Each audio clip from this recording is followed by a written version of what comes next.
श्रीरघुत्तमगुरुस्तोत्रम्। गम्भीराशयगुम्भसंभृतवचः सन्दर्भगर्भोल्लसत् टीकाभावविबोधनाय जगतां यस्यावतारो जनी तत्तादृक्षदुरन्तसन्तततपः सन्तानसन्तोषित श्रीकान्तं सुगुणं रघुत्तमगुरुं वन्दे परं देशिकम् सच्छास्त्रामलभावबोधकिरणैः संवर्धयन्मध्वसत् सिद्धान्ताब्धिमनन्तशिष्यकुमुदौ व्रातं विकासं नयन् उद्भूतो रघुवर्यतीर्थजलदेस्तापत्रयं त्रासयन् यस्यं नौमि रघुत्तमाख्यशशिनं श्रीविष्णुपादाश्रयम् उद्यन्मार्तण्डसङ्काशं दण्डमालाकमण्डलोन्धरं कौपीनसूत्रं च सीताराघवमानसम् श्रीनिवासेन वन्द्याङ्घ्रिं तुलसीदामभूषणम् ध्यायेत् रघुत्तमगुरुं सर्वसौख्यप्रदं नृणां रघुत्तमगुरुं नौमि शान्त्यादिगुणमण्डितम् रघुत्तमपदद्वन्द्वकञ्चभृङ्गायितान्तरम् रघुत्तमगुरुं वन्दे रघुत्तमपदार्चकम् गाम्भीर्येणार्थबाहुल्यटीका तात्पर्यबोधकम् भावबोधकृतं नौमि भावभावितभावुकम् भावभाजं भावजादिपरिभावपरायणम् सन्न्यायविवृतेष्टीकाशेषसम्पूर्णकारिणम् टीकां दृष्ट्वा पेटिकानां निचयं च चकारयः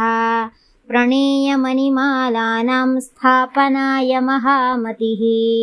यच्छिष्यशिष्यशिष्याद्याष्टिप्पण्याचार्यसंहिताः तमलं भावबोधार्यं भूयो भूयो नमाम्यहम्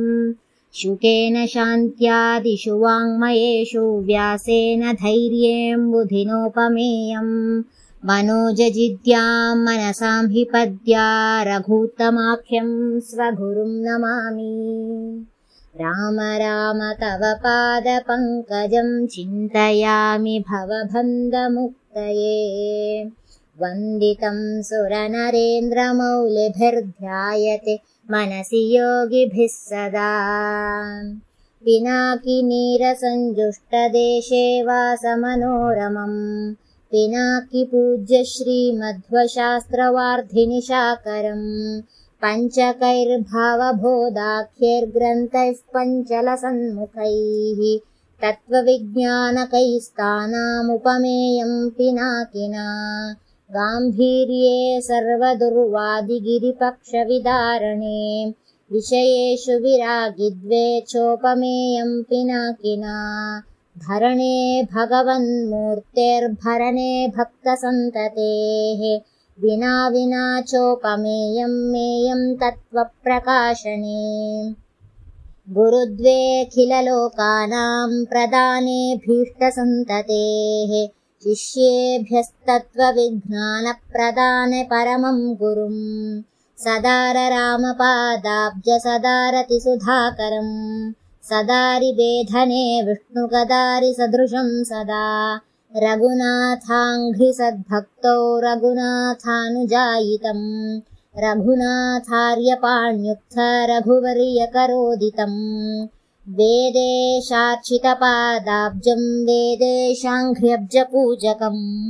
रघुत्तमगुरुं वन्दे रघुत्तमपदार्चकम् रघुत्तमगुरुस्तोत्रयस्यष्टकं यः पठेन्नरः रघुत्तमप्रसादार्च स सर्वाभीष्टभाग् भवेत् यद्वृन्दावनपूर्वतीर्थफलवद्धात्री जगत्पावनी यां यां यान्तु पिनाकिनी जलतलो मूर्तित्रयाधिष्ठितः वारुण्यां दिशि वामतः प्रतिकृतौ छायाकृतातिन्त्रिणी तद्वृन्दावनमध्यगो गुरुवरो भूयाः स नः श्रेयसे प्रणमत् कामधेनुञ्च भजत्सुरतरूपमम् श्रीभावबोधकृत्पादचिन्तामणिमुपास्महे। श्रीरघुत्तमगुरुस्तोत्रम् सम्पूर्णम्।